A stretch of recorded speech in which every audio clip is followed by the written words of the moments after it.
മുസ്ലിം ലീഗിന്റെ പൊന്നാപുരം കോട്ടയായ പൊന്നാനി ലോക്സഭാ മണ്ഡലം 1977 മുതൽ ജനം മാറി ചിന്തിക്കാതെ ഹരിത പതാകയ്ക്ക് കീഴിൽ അടിയുറച്ച മണ്ഡലം. അടിയൊഴുക്കിന്റെ 2004 തെരഞ്ഞെടുപ്പിലും UDF-നെ ചേർത്ത് പിടിച്ച ഒരേയൊരു മണ്ഡലം. 7 നിയമസഭാ മണ്ഡലങ്ങളടങ്ങുന്ന പൊന്നാനി.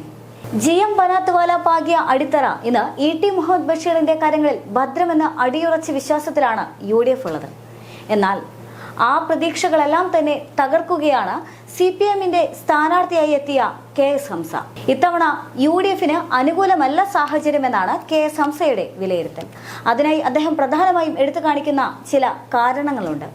ആ കാരണങ്ങളിൽ UDF-ലെ ഇരട്ടത്താപ്പുകളും അഴകുഴമ്പൻ നയങ്ങളും ഉൾപ്പെടുന്നുണ്ട്.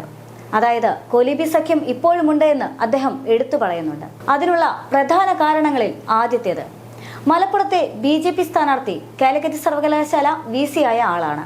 2, കോഴിക്കോട് ലീഗ് ഓഫീസ് സെക്രട്ടറിയുടെ ഭാര്യ BJP-യുടെ സ്ഥാനാർത്ഥിയായി മത്സരിക്കാൻ തയ്യാറെടുക്കുകയാണ്. 3, ഷാഫി പറമ്പിലിന്റെ വടകരയിലേക്കുള്ള വരവിന്റെ കാരണമെന്ത് എന്ന ചോദ്യത്തിന് ഇപ്പോഴും കോൺഗ്രസിന്റെ ഭാഗത്തു നിന്നും തൃപ്തികരമായ മറുപടി ലഭിച്ചിട്ടില്ല. 4, KC വേണുഗോപാലിന്റെ സ്ഥാനാർത്ഥിത്വവും അതിന്റെ തെളിവ് തന്നെയാണെന്ന് ഹംസ കൂട്ടി പറയുന്നുണ്ട്. എന്നാൽ ഈ പരീക്ഷണങ്ങൾ ഒന്നും തന്നെ വിജയിക്കാൻ പോകുന്നില്ല എന്നുള്ള വലിയ വിശ്വാസം ഹംസയ്ക്കുണ്ട്. മാത്രമല്ല, ഭാവിയിൽ പാഴായിപ്പോയ പരീക്ഷണങ്ങൾ എന്ന പേരിൽ ആരെങ്കിലും ഈ ചരിത്രം എഴുതുമെന്ന് അദ്ദേഹം പരിഹസിക്കുന്നുമുണ്ട്. ഈ ലോക്സഭാ തെരഞ്ഞെടുപ്പിൽ LDF-നും UDF-നും ലഭിക്കാൻ സാധ്യതയുള്ള വോട്ടുകളുടെ കണക്കുകൾ ശേഖരിക്കുമ്പോൾ ന്യൂനപക്ഷ വോട്ടുകളുടെ വലിയ കുറവ് UDF-ൽ ഉണ്ടാകുമെന്ന കാര്യം തീർച്ചയാണ്. അതിനുള്ള പ്രധാന കാരണം ചില ന്യൂനപക്ഷ നയങ്ങളിൽ കോൺഗ്രസിന്റെ സമീപനം തന്നെയാണ്. ചില കാര്യങ്ങളിൽ കോൺഗ്രസിന്റെ ഇരട്ടത്താപ്പുകളും വിനയായി വന്നിട്ടുണ്ട്. എന്നാൽ അവിടെ തന്നെയാണ് ഇടതുപക്ഷത്തിന്റെ ഏറെ പ്രതീക്ഷയുള്ളതും. അത് തന്നെയാണ് ഇടതുപക്ഷം നൽകുന്ന പരിരക്ഷയായി ജനങ്ങൾ വിശ്വസിക്കുന്നതും. കാരണം UDF-ന് ശബ്ദമുയർത്താൻ പേടിയുള്ളിടത്ത് ഉറക്കെ ന്യൂനപക്ഷത്തിന് വേണ്ടി ശബ്ദമുയർത്തിയും ചേർത്ത് പിടിച്ചും ഇടതുപക്ഷം വലിയ പ്രതീക്ഷ തന്നെ ജനങ്ങൾക്ക് നൽകിയിട്ടുണ്ട്. ആ ചേർത്ത് നിർത്തൽ ഇക്കുറി വോട്ടായി മാറും എന്നുള്ള വലിയ പ്രതീക്ഷ ഇടതുപക്ഷത്തിനുമുണ്ട്, KS ഹംസയ്ക്കുമുണ്ട്. മാത്രമല്ല, ഇടതുപക്ഷത്തിന്റെ ഈ പരിരക്ഷയെക്കുറിച്ച് വാചാലനാകുകയാണ് KS ഹംസ. NIA ബില്ലിനെ എന്തുകൊണ്ട് ലീഗ് MP-മാർ എതിർത്തില്ല എന്ന ചോദ്യം ഹംസ ചോദിക്കുന്നുണ്ട്. മാത്രമല്ല, അതേ സാഹചര്യത്തിൽ AM ആരിഫ് പാർലമെന്റിൽ ആ ബില്ലിന് എതിരെ വോട്ട് ചെയ്തുവെന്നും ഹംസ കൂട്ടിച്ചേർക്കുന്നുണ്ട്. ഈ കൂട്ടിച്ചേർക്കൽ യഥാർത്ഥത്തിൽ ഇടതുപക്ഷത്തിന്റെ പ്രതീക്ഷ തന്നെയാണ്, ജനങ്ങൾക്ക് നൽകുന്ന പിന്തുണ തന്നെയാണ്. മാത്രമല്ല, പലപ്പോഴും ന്യൂനപക്ഷ സംബന്ധമായ വിഷയങ്ങളിൽ നിന്ന് കോൺഗ്രസ് മാറി നിൽക്കുന്ന സാഹചര്യം ലീഗ് ചൂണ്ടിക്കാണിച്ചിട്ടുണ്ട്. ലീഗിന് പലപ്പോഴും അക്കാര്യത്തിൽ അതൃപ്തിയുമുണ്ട്. അക്കാര്യം ലീഗ് പലപ്പോഴും തുറന്നു പറഞ്ഞിട്ടുമുള്ളതാണ്. അതുകൊണ്ട് തന്നെ UDF-ലെ കോൺഗ്രസിൽ ജനങ്ങൾക്ക് പ്രതീക്ഷയില്ല എന്ന് ഉറപ്പിച്ചു പറയുകയാണ് ഹംസ. എന്നാൽ അതേസമയം തന്നെ UDF-ൽ ലീഗിന് പരിമിതികൾ ഏറെയാണ് എന്ന് കൂടി ഹംസ കൂട്ടിച്ചേർക്കുന്നുണ്ട്.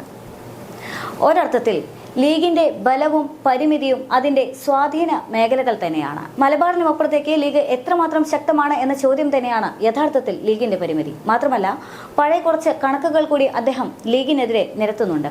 ഹൈദരലി ശിഹാബ് തങ്ങളെ കുടുക്കിയത് ലീഗ് നേതൃത്വമാണെന്ന് ഹംസ പറയുന്നുണ്ട്. അദ്ദേഹത്തെ യഥാർത്ഥത്തിൽ ED-യുടെ മുന്നിലേക്ക് ഇട്ടുകൊടുത്തത് ലീഗ് തന്നെയാണെന്നും ഹംസ പറയുന്നുണ്ട്. അന്ന് കള്ളപ്പണം വെളുപ്പിക്കാനായി ചന്ദ്രികയിലാണ് ആ പണം നിക്ഷേപിച്ചിരുന്നതെന്നും.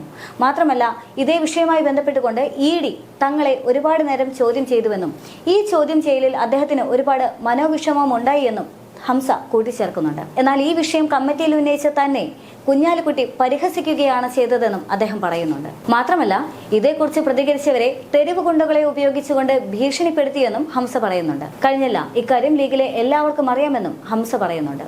അവരും ലീഗിന്റെ ഈ നടപടിയിൽ തൃപ്തരല്ല എന്ന് അദ്ദേഹം പറഞ്ഞു വെക്കുകയാണ്. ഒരർത്ഥത്തിൽ ലീഗിനുള്ളിൽ തന്നെ വലിയ രീതിയിൽ അതൃപ്തി പുകയുന്നുണ്ട് എന്ന് സാരം. ലീഗിനുള്ളിലെ ഈ അതൃപ്തിയും മലബാർ കോൺഗ്രസിനുള്ളിൽ പുകയുന്ന പോരും തർക്കങ്ങളും യഥാർത്ഥത്തിൽ UDF-ന്റെ വോട്ടിൽ വലിയ തോതിൽ ഇടിവ് വരുത്തും എന്നുള്ള കാര്യത്തിൽ യാതൊരു തർക്കവുമില്ല എന്ന് തന്നെയാണ് ഹംസ പറഞ്ഞു വരുന്നത്. മാത്രമല്ല, 2019 ഒഴികെ ഓരോ തവണയും കുറഞ്ഞു വരുന്ന ലീഗിന്റെ വോട്ട് ശതമാനവും യഥാർത്ഥത്തിൽ ലീഗിന് വെല്ലുവിളി തന്നെയാണെന്ന് ഹംസ പറഞ്ഞു വെക്കുന്നുണ്ട്. മലബാർ രാഷ്ട്രീയത്തിൽ ഏറെ സ്വാധീനമുണ്ട് ലീഗിന്. അതേ ലീഗ് തന്നെയാണ് UDF-ന്റെ പ്രതീക്ഷയും. ആ ലീഗ് വഴി തന്നെയാണ് കോൺഗ്രസ് യഥാർത്ഥത്തിൽ തങ്ങളുടെ ന്യൂനപക്ഷ നയങ്ങളിലെ പ്രതിസന്ധിയെ തരണം ചെയ്യാൻ ഉദ്ദേശിക്കുന്നതും.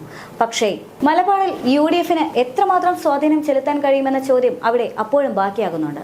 യഥാർത്ഥത്തിൽ ആ ചോദ്യത്തിൽ തന്നെയാണ് ഇടതുപക്ഷത്തിന്റെ പ്രതീക്ഷയും KS ഹംസയുടെ പ്രതീക്ഷയും. മാത്രമല്ല, ജനങ്ങളുടെ മാനിഫെസ്റ്റോ എന്ന പേരിൽ അദ്ദേഹം ഒരുപാട് പ്രതീക്ഷകളും വാഗ്ദാനങ്ങളും ജനങ്ങൾക്ക് മുന്നിൽ വെക്കുന്നുണ്ട്. ഇനി പൊന്നാനിയിൽ അത്തരമൊരു മാനിഫെസ്റ്റോയിൽ ജനങ്ങൾ ആകൃഷ്ടരാകുകയാണെങ്കിൽ ഒരു മാറ്റം മാറ്റത്തിന്റെ കാറ്റ് ജനങ്ങൾ പ്രതീക്ഷിക്കുന്നുണ്ടെങ്കിൽ അത് തീർച്ചയായിട്ടും ഹംസയ്ക്ക് ഗുണം ചെയ്യും.